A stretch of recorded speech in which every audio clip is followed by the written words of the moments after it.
이곳은 구룡마을이라고 불리는 곳입니다.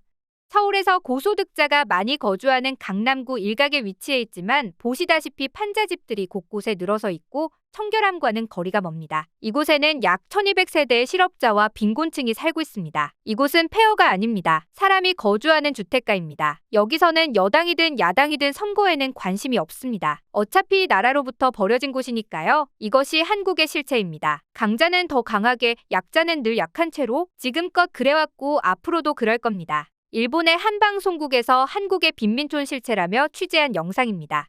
그리고 이 방송을 본 일본인들은 이때다 싶어 여기 한국 맞아? 선진국이라며 이래도 되는 거야? 기생충은 진짜 한국의 모습이었구나 같은 반응들을 남기고 있었죠. 서울 한복판의 슬럼가가 웬 말이냐며 조롱도 서슴지 않았는데요. 그런데 이런 와중에 일본이 악착같이 숨기려는 최악의 슬럼가의 모습이 공개되자 일본이 발칵 뒤집혔습니다. 심지어 그 수준이 너무나 막장인데다 범죄까지 빈번하게 발생하는 무법지대임이 들통나며 전 세계인들이 경악할 수밖에 없었는데요. 자세한 내용 함께 알아볼까요? 서울의 마지막 판자촌으로 알려진 강남 구룡마을의 모습입니다. 1988년 서울 올림픽을 앞두고 도시의 이미지를 개선하기 위해 정부가 개포동의 무허가 주택을 철거하면서 이주한 사람들로 형성된 마을이죠. 그리고 사진에 보다시피 좁은 골목길에는 낡은 집들이 줄지어 서 있고 반대편으로는 강남의 신축 아파트가 보여 대조적 분위기를 형성하고 있는데요.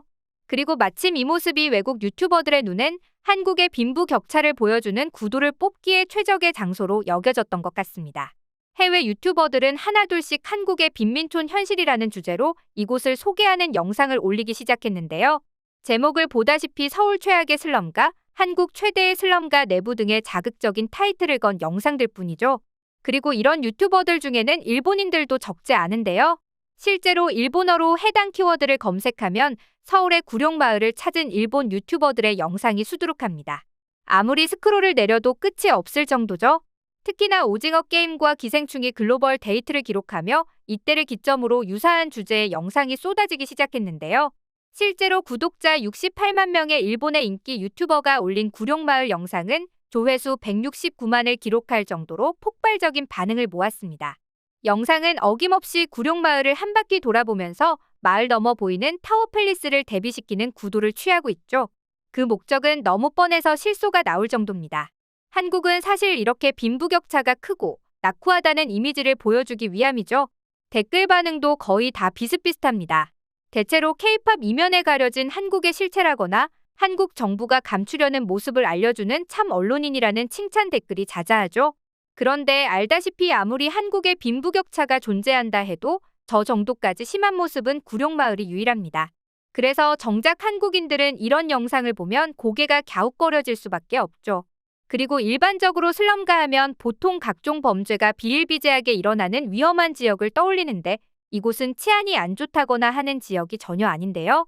그렇다고 빈민촌이라 해서 남의 것을 빼앗고 훔치거나 범죄 저지르는 등의 사건 사고도 없습니다. 슬럼가라고 할 수 없는 수준이죠. 사실상 구룡마을은 개발을 안 하는 게 아니라 못하고 있을 뿐이었습니다. 구룡마을 자체가 부동산 가치가 워낙 비싸져 재개발 관련해서 보상 방식을 놓고 각종 이해관계가 얽혀 있다 보니 재개발이 10년 넘게 보류된 탓이었죠. 그렇게 오랫동안 합의가 미뤄진 결과 서울의 마지막 판자촌으로 남은 건데요.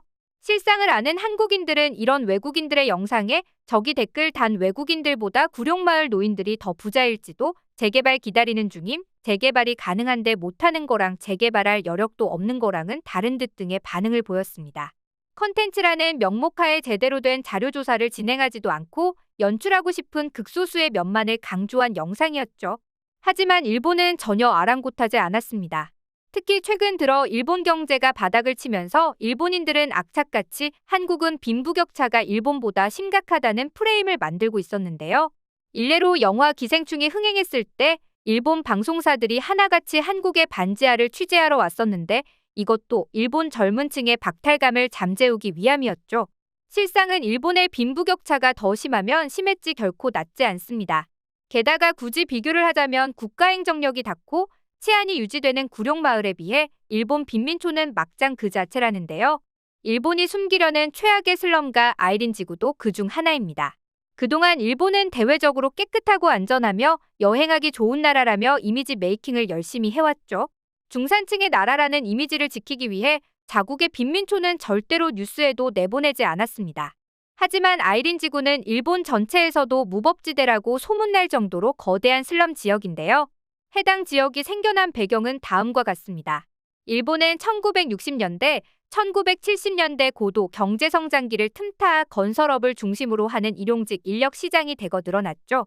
당연히 일용직 노동자들이 급속도로 늘어났고 이들이 지내는 숙박업소도 우후죽순 생겨나기 시작했습니다. 아이린 지구에 지금 숙박업소가 엄청 많은 게 다 이때 지어진 것들이죠. 하지만 일본의 경제가 침체되며 이들은 하루아침에 노숙자로 전락해버렸는데요. 문제는 이들 대부분이 장밋빛 미래만을 꿈꾸며 지방에서 무작정 이를 찾아 오사카로 넘어온 사람들이라 오도가도 못하게 되었다는 겁니다. 게다가 당시 넘쳐나는 노숙자 문제로 이곳 치안이 불안정해질 것을 우려해 오사카 정부는 한 가지 정책을 실시했는데 이게 엄청난 자충수로 작용하고 말았죠. 노숙자들에게 복지 차원에서 무료 식사권이나 숙박 쿠폰을 대량으로 푼 건데 문제는 이 소식을 들은 타 지역 노숙자들이 자기들도 지원해달라고 자신들이 사는 지자체에 엄청난 항의를 한 겁니다. 하지만 예산이 없던 지자체들은 항의하는 사람들에게 오히려 차비를 지원하며 오사카로 가도록 종용했죠. 그 결과 오사카에는 전국 각지에서 모인 노숙인들이 넘쳐나며 헬게이트가 열려버렸는데요. 밀려오는 노숙자를 감당하지 못해 오사카의 복지 사업이 중단된 데다 평범한 주민들마저 더 이상 버티지 못하고 동네를 떠나며 이곳은 무법지대로 전락했습니다. 그야말로 막장 지역이 되며 평범한 일본인들도 이곳엔 절대 발을 들이지 않게 되었죠. 그렇게 거리 곳곳에는 악취에 찌든 판자집들이 늘어섰고 밤낮 할 것 없이 술에 취해 행패를 부리는 사람들이 늘어갔는데요. 아이린 일대를 관할하는 경찰서 건물에 두꺼운 펜스가 쳐져 있는 것도 그간 일어난 폭동, 방화 사건들 때문입니다. 물론 현재 아이린 지구는 막장 수준이었던 시절을 지나 노숙자들도 특정 시설에 수용하면서 매년 상태가 나아지고 있는 상황이라고는 합니다. 하지만 이는 노숙자들이 대부분이 노령층인지라 물리적으로 힘이 약해지고 있기에 나타나고 있는 결과일 뿐 여전히 간혹가다 폭동이 일어나며 야쿠자가 관리하는 유흥가가 바로 인근에 위치해 있기 때문에 치안 불안이 완전히 해소된 상태는 아니죠. 게다가 아이린 지구의 95% 이상이 남자인 동네이므로 여성 혼자서 그것도 밤길을 걷는 것은 매우 위험한 행동인데요. 즉 종합해보자면 현재 아이린 지구의 범죄가 줄어들고 있다곤 하지만 나라에서조차 포기한 곳이기 때문에 국가행정력이 미치지 못하고 있습니다. 반면 당연한 얘기겠지만 구룡마을은 가난한 사람들이 모여 사는 구역이긴 하나 위험지역은 전혀 아니죠. 당연히 약탈, 폭동도 일어나지 않습니다.